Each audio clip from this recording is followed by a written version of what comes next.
Hello friends, welcome back to our channel Exam Buddy. Now let's do our assignment 5G wireless standard design. Week first assignment first. The first question is, in an OFDM system, inter-symbol interference can be avoided using orthogonal subcarrier cyclic prefix IFFT encoding. So the answer of first question is B, cyclic prefix. Now the second question is, calculate the sampling rate for an 5G NR system with 30 kilohertz sub-carrier spacing and 50 megahertz bandwidth. So these are the option: 245.76 megahertz, 122.88 megahertz, 61.44 megahertz, 30.72 megahertz. So the answer of second question is C, 61.44 megahertz.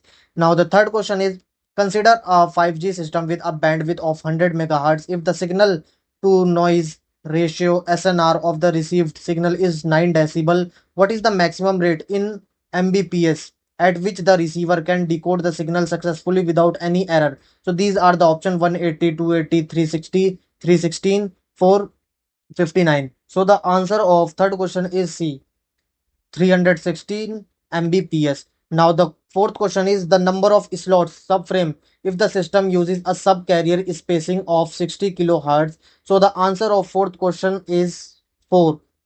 Now the fifth question is, calculate the IFFT size required for a 50 megahertz 5G NR system with subcarrier spacing delta F equal to 15 kilohertz. So the answer of fifth question is 4096.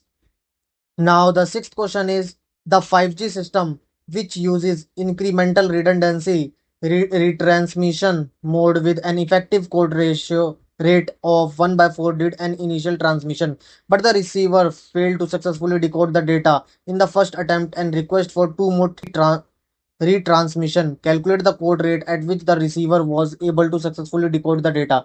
So these are the option: 1 by 8, 1 by 4, 1 by 12, 3 by 7. So the answer of sixth question is 1 by 12.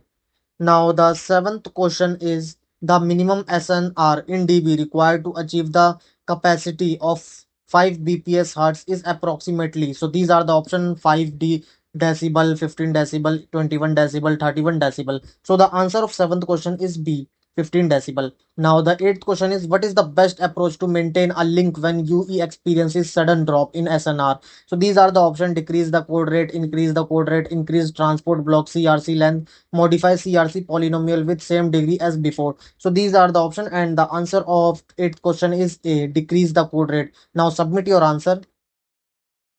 So thank you friends for watching this video.